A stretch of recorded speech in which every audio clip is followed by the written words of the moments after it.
Have you ever wondered about the quiet, secluded lives of monks and their pivotal role in different religions? Our world is a tapestry, interwoven with a myriad of cultures, philosophies, and traditions.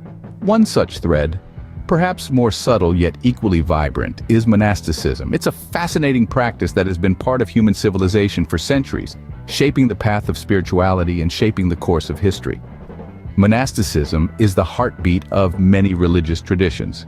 It's the art of renunciation, the practice of turning one's back on worldly pursuits to dedicate one's life to spiritual enlightenment. It's about seeking a higher truth, a deeper understanding, a more profound connection to the divine. Monasticism, in essence, is a journey within, a journey of self-discovery and self-transcendence. In this video, we'll delve into the world of monks, those who have chosen the monastic path, who have traded the hustle and bustle of everyday life for the tranquility of contemplation and devotion.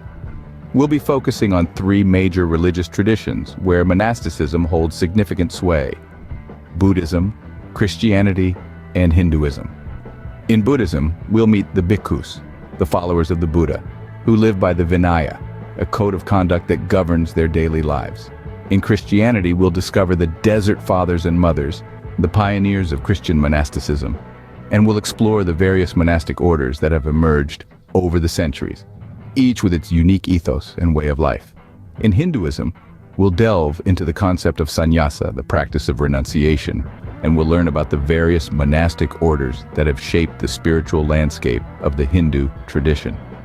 Monks, in all these traditions, serve as spiritual beacons, guiding their communities towards enlightenment and providing a living testament to the power and beauty of a life devoted to spiritual pursuits.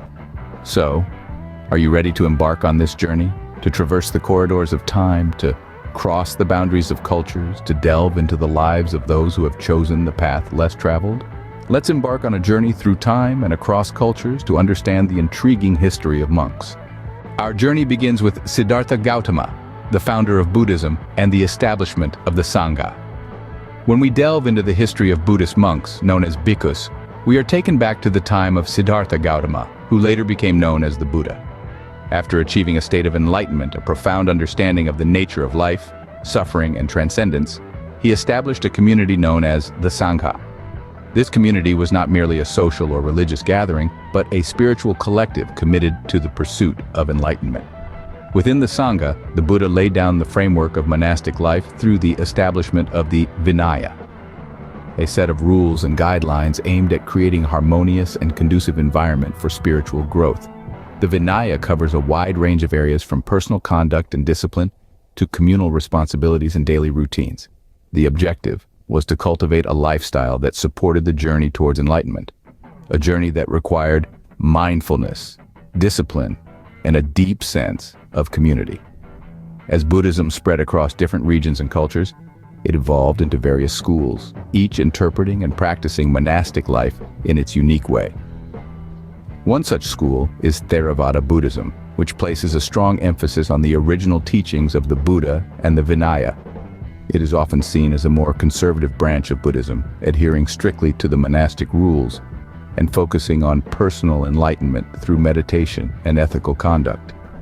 Mahayana Buddhism, another significant branch, developed a slightly different approach. While it also values monastic life, it places a greater emphasis on the ideal of the bodhisattva, a being who seeks enlightenment not just for personal liberation, but to aid all sentient beings in their spiritual journey. Vajrayana or Tibetan Buddhism, yet another school of Buddhism, incorporates intricate rituals and practices such as deity yoga and the use of mantras. Its monastic practices, while based on the Vinaya, are deeply intertwined with these unique elements. Despite these differences, what unites all Buddhist monks across these schools is their commitment to the Dharma, the teachings of the Buddha, their dedication to the Sangha, and their pursuit of enlightenment. They serve as spiritual guides, scholars, and teachers, preserving the wisdom of the Buddha's teachings and sharing it with others. Over the centuries, Buddhist monks have made significant contributions to philosophy, literature, art, and culture, shaping the course of history in many parts of the world.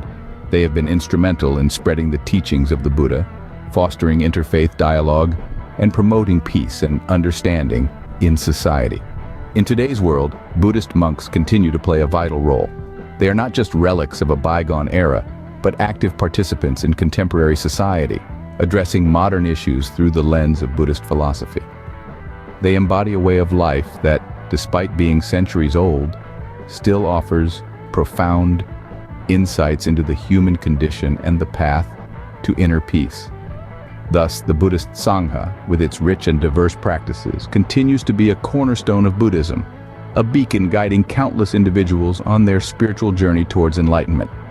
As we explore the history and role of monks in other religious traditions, we will see different expressions of the monastic ideal, each offering a unique perspective on the quest for spiritual truth. As we cross over to the deserts of Egypt and Palestine in the 3rd century AD, we encounter the Desert Fathers and Mothers, the pioneers of Christian monasticism. These individuals, in their pursuit of spiritual enlightenment, chose voluntary exile from society, seeking solitude and tranquility away from the hustle and bustle of everyday life. Among these ascetics, the figure of Saint Anthony the Great emerges as a beacon of inspiration, often hailed as the founder of Christian monasticism.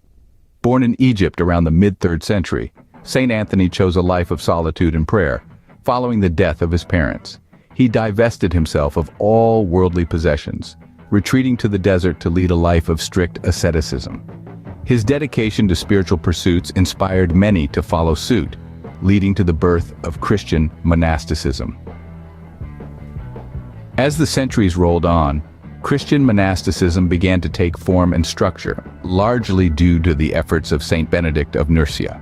Born in the early 6th century in Italy, Saint Benedict was dissatisfied with the moral decay he observed in Rome. He retreated to a cave in Subiaco, where he lived as a hermit for 3 years. His spiritual discipline attracted followers, eventually leading to the establishment of 12 monastic communities. Saint Benedict is perhaps best remembered for his rule, a set of guidelines that shaped the very fabric of Western monasticism. The rule of Saint Benedict, as it is known, emphasized prayer, work, and community living. It prescribed a balanced lifestyle, where spiritual pursuits were complemented by manual labor. This rule, with its sense of moderation and emphasis on community, became the cornerstone for monastic life in the West. The influence of Saint Benedict's rule was not confined to his time. Over the centuries, various monastic orders have emerged within the Christian tradition, each carrying forward the spirit of monasticism while adding their unique charism and rules. The Franciscans, founded by Saint Francis of Assisi in the early 13th century, advocated for a life of poverty and humility. The Dominicans, established by Saint Dominic around the same time, emphasized scholarly pursuits and preaching. And then there are the Jesuits, the Society of Jesus, founded by Saint Ignatius of Loyola in the 16th century. The Jesuits are known for their rigorous education, commitment to social justice, and missionary work. Unlike other orders, they do not follow a strict rule of life, but adapt to the needs of the times and places where they serve. From the deserts of Egypt and Palestine to the bustling cities of the modern world, Christian monasticism has evolved and adapted over the centuries. Yet, at its core, it remains a journey towards spiritual enlightenment, a quest for a deeper understanding of oneself and one's relationship with God. It's a path chosen by individuals who, in their pursuit of spirituality, dedicate their lives to prayer, work, and service to their communities. Christian monasticism, with its various orders, forms an integral part of Christianity's rich tapestry. These monks, with their commitment to spiritual pursuits and service, continue to shape and influence the Christian tradition in profound ways. They stand as testaments to the enduring appeal and relevance of a life dedicated to spiritual growth and communal service. Christian monasticism, with its various orders, forms an integral part of Christianity's rich tapestry. Our journey takes us next to the ancient land of India, where Hinduism's deep-rooted philosophy of renunciation gave birth to its monastic tradition. In the heart of Hindu spirituality lies the concept of sannyasa, the life stage of renunciation, a concept that is as old as the religion itself. It is the stage where one renounces worldly desires and attachments to dedicate oneself entirely to spiritual pursuits. This concept is not just a philosophical idea, but a way of life that has been followed by countless individuals across millennia in India. Historically, the practice of sannyasa has been associated with the highest stage of life in the Hindu ashrama system. a system that divides a person's life into 4 stages. The final stage, sannyasa, is when an individual, after fulfilling his or her familial and societal duties, retires from worldly life to seek spiritual enlightenment. This philosophy of renunciation is deeply ingrained in Hindu scriptures, particularly the Vedas and Upanishads.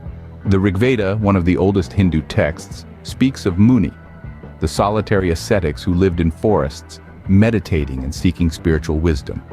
The Upanishads, too, frequently reference the ascetic lifestyle. The Chandogya Upanishad, for instance, narrates the story of Satyakama Jabala, a boy who chooses the life of an ascetic to seek the ultimate truth. As centuries rolled by, the tradition of monasticism thrived and evolved in the Indian subcontinent. Various monastic orders and sects emerged, each with its unique practices and philosophies.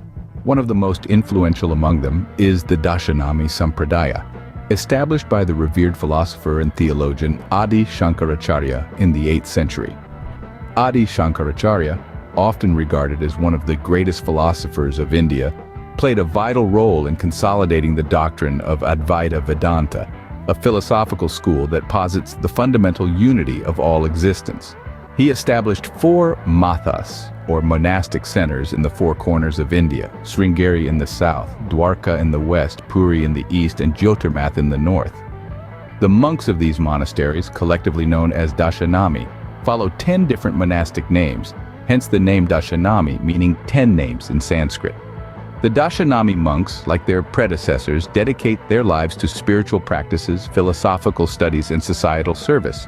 They follow strict celibacy, practice intense meditation, and lead a life of simplicity and austerity. Yet they are also scholars, teachers, and guides, contributing immensely to the preservation and dissemination of Hindu philosophy and culture. Monasticism in Hinduism, however, is not confined solely to the Dashanami Sampradaya.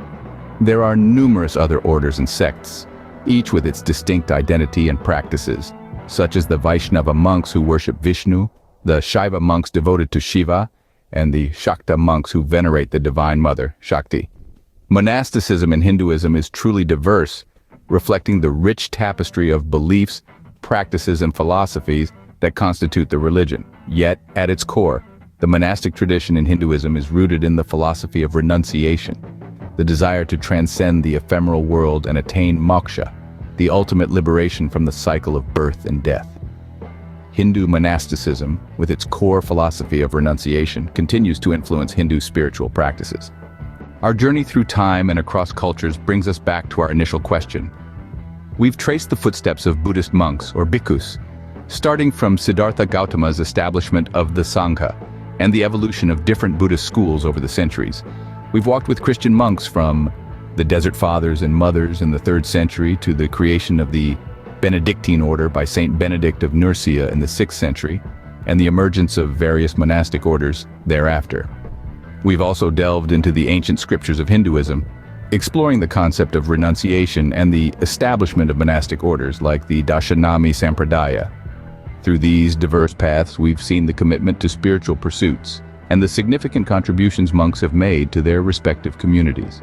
It is evident that monks, through their spiritual pursuits and contributions to their communities, have left an indelible mark on our world's religious and cultural landscape.